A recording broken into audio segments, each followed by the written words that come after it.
معزز ناظرین السلام علیکم۔ امید کرتا ہوں آپ خیر عافیت سے ہوں گے۔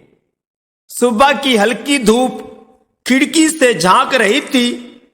میں نے بیگ اٹھایا، یونیفارم پہنی اور آئینے میں خود کو دیکھا۔ آج دل میں عجب سا جوش تھا۔ سکول کا پہلا دن تھا، مگر پتہ نہیں تھا کیوں دل میں ایک عجب سا خوف بھی تھا۔ راستے میں بچوں کے کہکے تھے، رشکوں کا شور اور ایک انجام سا چہرہ۔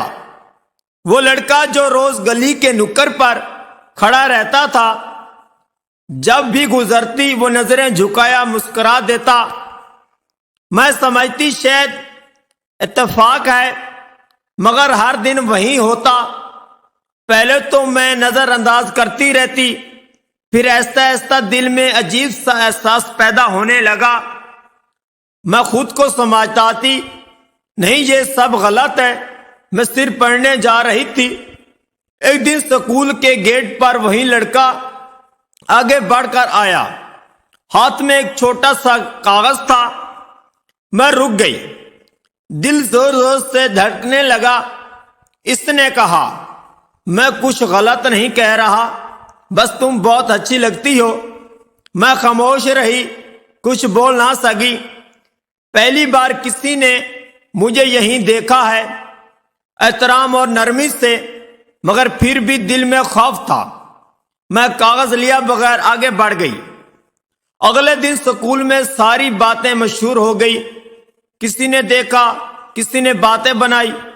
وہ لڑکی تو روز اس لڑکے سے ملتی۔ میرے دل پر بجلی گر گئی۔ استاد نے بلا کر کہا، بیٹا لوگ باتیں بناتے ہیں، مگر تم اپنی سچائی قائم رہو۔ میں نے گھر آ کر خوف سے وعدہ کیا، آپ کسی کی نظریں نہیں، صرف اپنی نظر سے ملاؤں گی۔ وقت گزرتا گیا، میں نے دل لگا کر پڑھائی کی اور چند سال بعد گاؤں کی پہلی ٹیچر بن گئی۔ ایک دن وہی لڑکا سکول کے باہر نظر آیا۔ میں نے مسکرا کر کہا، یاد ہے کبھی تم مجھے سکول کے دروازے پر روکا تھا؟ آج میں وہیں دروازے کی نگہبان ہوں۔ وہ چپ رہا، سر جھکایا اور بولا، تم نے صحیح کیا، میں غلط تھا، تمہارے حوصلے نے مجھے شرمندہ کر دیا۔ میں نے کہا، کبھی کسی لڑکی کے راستے میں کھڑے مت ہونا، شاید وہیں کل تمہارے بہن بیٹی کے خوابوں کا راستہ ہو۔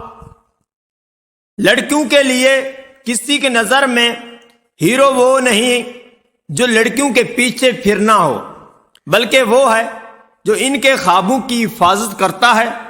اور لڑکیوں کے لیے خاموشی کمزوری نہیں، کردار کی طاقت ہے۔